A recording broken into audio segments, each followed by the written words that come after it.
Reddit. Quais são seus encontros assustadores com algo que você está convencido de ser paranormal? Quando eu era criança, eu tinha um amigo imaginário com quem me sentava à noite e falava longamente. Minha mãe tinha que vir todas as noites e me dizer para ir para a cama para protestar muito até que ela dissesse boa noite à minha amiga. Isto continuou por anos. Eu falava com meu amigo, um monge, uma figura escura e camuflada que não tinha nenhuma característica real que eu pudesse lembrar, mas sentava na ponta da minha cama muito pacificamente. Isto se prolongou por tanto tempo que minha mãe ficou preocupada, pois eu não estava saindo da fase de ter uma amiga imaginária.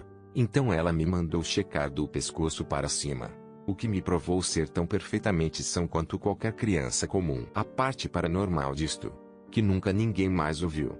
Até que uma noite uma de minhas tias ficou lá, e eu tive que abrir mão do meu quarto por ela. Na calada da noite ela gritou a casa acordada, correu pelas escadas tão rápido que perdeu um degrau, caiu das escadas e quase quebrou o tornozelo. Apenas uma entorse muito desagradável, se bem me lembro. Enquanto esperava que ela se acalmasse, ela aparentemente exclamou sobre uma figura escura no meu quarto com ela. No meio de tudo isso, ela se recusou a voltar para cima e eu fui chutada do sofá de volta ao meu quarto. Ao qual um grog me disse apenas, disse-lhe, venha bem hora de dormir. Com uma sensação de euforia de estar comprovadamente sã. Pesquisas posteriores sobre a casa revelaram que vivíamos nos terrenos de um antigo mosteiro. Nós nos mudamos naquele verão e nunca mais vi meu amigo. Isto pode acabar ficando longo, mas vou tentar fazer com que valha a pena a leitura. Certa manhã, acordei de repente. Estava uma bela manhã de verão. O sol estava correndo nas janelas, cortinas soprando suavemente em uma brisa, pássaros chiureando alegremente lá fora. Tive um momento de paz total. Depois virei a cabeça e vi uma figura de pé junto à cama. Era uma senhora hispânica, vestida com um vestido vermelho formal. Ela se parecia muito com a atriz Elizabeth Penha. Ela estava olhando para mim com uma expressão que eu só posso descrever como adoraço absoluta. Lembro-me de pensar oh não, ela me confundiu por outra pessoa. E depois, deitada ali, convencida de que se eu falasse, ela perceberia seu erro e ficaria envergonhada. Isto durou cerca de 10 minutos. Esta mulher olhando para mim como se eu fosse sua querida descendência. Então eu pestanejei e tudo tinha desaparecido. Estava escuro e o brilho da lua sobre a neve lá fora iluminou a sala. Tinha sido apenas um sonho estranho, mas um sonho. Apesar de tudo, consegui esquecê-lo no dia seguinte e então fiquei surpreso na manhã seguinte quando eu acordei de repente. A luz do sol brilhava através da janela. As cortinas se ondulavam numa brisa suave e os pássaros cantavam docemente lá fora. Virei-me para olhar ao meu lado e lá estava ela. Ela estava ajoelhada ao lado da cama, com os braços cruzados no colchão e a cabeça descansando nos braços. Novamente, ela me olhou com amor e adoraço tão puros que eu fiquei ali deitado e me encostei nela.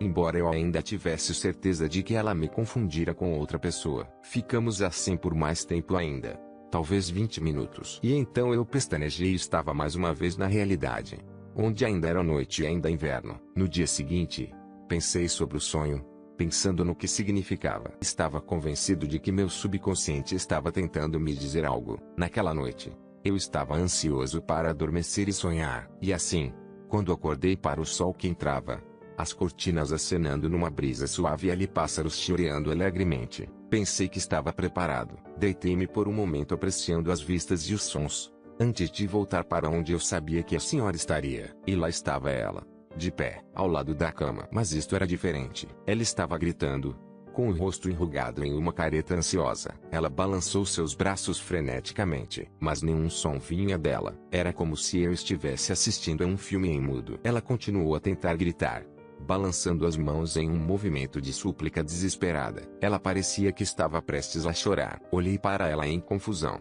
sem ter certeza do que estava acontecendo. Ela parou de acenar frenética e parecia derrotada. E então, um olhar se deparou com seu rosto. Ela levantou as mãos acima da cabeça e juntou os punhos. Antes que eu soubesse o que estava acontecendo, ela os derrubou com todas as suas forças bem em meu plexo solar. Acordei ofegante, lutando para sentar, lutando para respirar, sibilando enquanto meus pulmões tentavam encher de ar novamente. De volta à realidade. Ainda noite e ainda inverno. Quando consigo respirar, continuo sentado na cama, traumatizado pelo que acabou de acontecer. Estou aterrorizado, mas principalmente porque o comportamento da senhora havia mudado tão drasticamente. Não consigo me acalmar e por isso continuo sentada, respirando lenta e profundamente. Em algum momento, percebo que estou sentindo um leve estremecimento na cama. A cada 10 ou 15 segundos, escuto com atenção, mas não consigo ouvir nenhum som por cima do ventilador que está correndo no canto. Mas o estremecimento vem novamente. Eu abaixo-me para colocar minhas mãos sobre a estrutura da cama e confirmo que algo está de fato sacudindo a cama muito suavemente. Eu saio da cama silenciosa e lentamente, seguindo minha mão ao longo do armaço da cama. Chego aos pés da cama. O peito da camisola que se senta contra o armaço da cama me impede de manter contato com o armaço da cama. Mas eu continuo para o lado do meu marido da cama, enquanto contorno o peito da camisola. A lua refletindo contra a neve do lado de fora da janela oferece uma luz fraca, o suficiente para ver uma sombra escura presa entre o peito da camisola e a tábua de pés. Observo como a forma se estremece e treme. Minha mente não consegue entender o que estou vendo. E finalmente, pensando que ainda devo estar sonhando, estendo a mão para tocar a sombra. O meu cão. Ele tentou recuperar um brinquedo entre a cama e a arca, mas tinha ficado com o colarinho preso no pergaminho decorativo da tábua de rodapé. Ela está tremendo e tremendo porque está lentamente sufocando até a morte. Eu grito e acordo meu marido, que acaba tendo que pegar uma faca para cortar o colarinho. Ele conseguiu torcê-lo perfeitamente ao redor da parte separadora para que não pudesse funcionar. Nós o libertamos e o sentamos por horas segurando e chorando, com medo de deixá-lo por um momento. Ele sobrevive sem nenhum problema, mas sou assombrado pelo sonho da senhora de vermelho. Sim, eu sei que muito provável que meu subconsciente tenha captado as vibrações das lutas do meu cão e criado algo em meu sonho para me assustar. Exceto pelo fato de ter sofrido pesadelos extremamente vívidos por toda a minha vida. Se eu tivesse tido apenas o sonho final, eu teria feito o que fiz cada vez que tive um pesadelo: vire-se e volte a dormir. Eu só fiquei acordado naquela noite porque os 2 primeiros sonhos me fizeram começar a confiar na senhora. E assim, quando ela me atacou tão desesperadamente, isso me incomodou em um nível muito profundo, muito mais profundo do que qualquer pesadelo jamais teve antes ou desde então. Porque ela veio até mim, eu nunca saberei, mas acredito que ela não o fez. Não teríamos encontrado meu cão até que fosse tarde demais. Minha casa bem velha e eu e meus irmãos sempre veríamos coisas assustadoras. Acho que vou enumerar apenas um casal. Meus irmãos e eu estávamos todos compartilhando algumas experiências estranhas que eles tinham e acabou que todos eles tinham visto a mesma figura em algum momento. Uma silhueta moderadamente alta de um homem vestindo um fedora. Um de meus irmãos, vamos chamá-lo de J número 2, tinha visto a figura entrar em seu quarto uma noite, dar-lhe uma gorjeta e sair. 2 de meus outros irmãos o tinham visto agachado no corredor ao pé de seus sacos de dormir. Eles estavam dormindo na sala em frente do salão, enquanto eu o tinha visto agachado no canto da sala. Mais tarde, contei a um amigo sobre o cara chapéu fedora e eles disseram que o tinham visto em sonhos de casal. Não tenho certeza de onde ali veio, mas o cara do chapéu fedora parece ser um cara muito legal. Como uma criança pequena eu teria dificuldade para dormir, ainda tenho, e ouviria coisas noite muitas vezes. Uma noite, porém, eu estava sentado na cama. Meu quarto estava escuro como breu, exceto por uma corrente de luz através da rachadura da porta. Olhei um pouco para ele.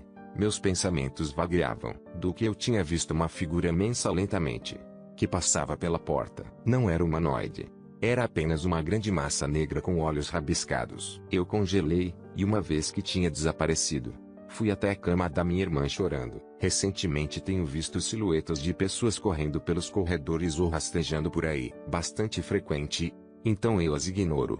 Mas sim, há uns 2 anos atrás, quando eu tentava dormir, todos os meus membros se enfiaram em segurança no meu cobertor, no centro da cama. E então senti uma mão de baixo disparar e agarrar minha perna através do colchão. Entrei em pânico e decidi talvez eles estejam loucos por estarem debaixo da cama e disse-lhes que se parassem de me assustar, eu os deixaria na cama. Não fazia ideia com quem ou com o que eu estava falando, mas dormi com um espaço vazio ao meu lado por um tempo. Ainda não tenho certeza se isto foi paranormal ou se fui ingênuo como o inferno, mas me assustou muito. Em 2013 eu estava na Escócia para uma viagem de 2 semanas. Era um programa para estudantes internacionais em uma universidade, esqueci qual. Fui designado para um quarto compartilhado com outra garota de meu país. Esta garota era obsessionada com rosas. Ela tinha rosas em cada uma de suas roupas, Tinha pingentes de rosas, brincos de rosas, rosas em todos os lugares. E ela também era obcecada com o paranormal. Agora, entrando na Escócia com 13 anos de idade, nos disseram que o lugar estava cheio de histórias de fantasmas e outras coisas. Idic, éramos crianças burras. Então, esta garota estava bem na sua zona. Ela começa a me pedir para tirar fotos do porão de aspecto assustador. Era uma câmera analógica naquela época. E de jeito nenhum eu ia desperdiçar uma foto com isso, porque alguém lhe havia dito que um garoto havia morrido lá. Os rumores se espalham para assustar as crianças. Ela costumava contar pequenas histórias sobre coisas como Idic, espiritismo ou o que quer que fosse. Como por exemplo, como ela tinha algum sexto sentido. Idic, isso foi há muito tempo. Enfim, essas eram as duas coisas pelas quais ela era obcecada, rosas e paranormal. Então, um dia, ela me conta por que ela é obcecada por rosas. Aparentemente, ela costumava ter uma irmã. A criança faleceu muito jovem. Acho que ainda era uma criança pequena, cerca de 2 anos. Esta menina foi, obviamente, estripada. Então um dia, ela afirma ter olhado para o céu e disse: "Mana, se você estiver lá, mande-me uma roça." E quando ela olhou para baixo, encontrou algo com uma roça. Acho que era uma colher com uma roça gravada. De qualquer forma, eu e meus amigos na época, sendo crianças burras, fomos completamente assustados por esta criança. A história, embora triste, não ajudou, especialmente pela quantidade de rosas que ela usava. A sério, era tudo. Uma noite, eu estava dormindo na minha cama. Acordei do nada. Olhei em volta. Nada está acontecendo. A garota está dormindo na cama ao meu lado. Então, de repente, meu travesseiro puxado apenas um pouco. Olho para o meu lado, mas ela ainda está lá, dormindo profundamente. E meu travesseiro puxado novamente, e novamente, e de novo, pouco a pouco, como se alguém estivesse tentando arrancar aquele travesseiro de debaixo da minha cabeça. Eu estava bem acordado. Não consegui explicar o que diabos estava acontecendo. E simplesmente congelei. Puxei minhas capas até o pescoço e esperei até de manhã. O travesseiro puxou durante cerca de meia hora, acho eu. E depois parou. Depois veio a segunda noite. Nosso quarto tinha um lavatório, onde escovávamos os dentes antes de dormir. Obviamente, naquele dia, nós crianças estrangeiras tínhamos decidido comprar a coisa mais turística possível, um chapéu de xadrez vermelho com chifres e tranças de gengibre, porque pensávamos que aquilo era a coisa mais escocesa do mundo. Eu havia colocado o meu na pia e simplesmente o deixei lá. A menina e eu estávamos conversando. E este foi o fim da nossa viagem. Como, na última semana, tínhamos talvez 3 dias restantes. E depois estávamos voltando para casa. A esta altura, todos estavam assustados por esta garota. Ela apenas tinha uma vibraço.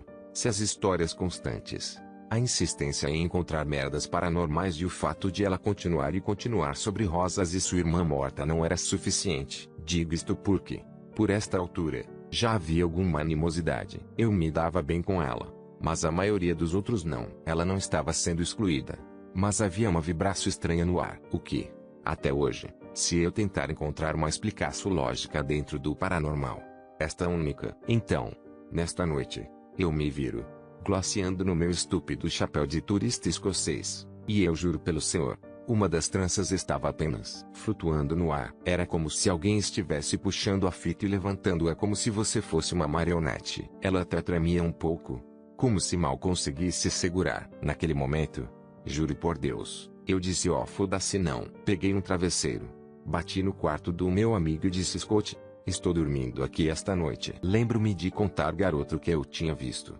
E ela não se incomodou nem um pouco. Ela estava como: "Oh, tudo bem." E isso mudou. Eu nem me importava de tê-la deixado lá. Até hoje não consigo explicar isto, e uma grande parte de mim está honestamente disposta a acreditar que eu era apenas uma ingênua, impressionável e burra de 13 anos. Mas uma parte de mim continuou pensando que aquela era a irmã da garota. Não era. Eu gozava com aquilo das rosas e ela me ridicularizava. Durante anos, eu enfiei aquele chapéu de xadrez estúpido dentro de uma caixa e não consegui nem olhar para ela. E eu era um adulto completamente formado quando finalmente tirei aquele chapéu e tive a coragem de tocá-lo novamente. Juro. Durante anos foi como se estivesse esperando que ela se movesse novamente. Não foi divertido. Também nunca mais vi aquela garota.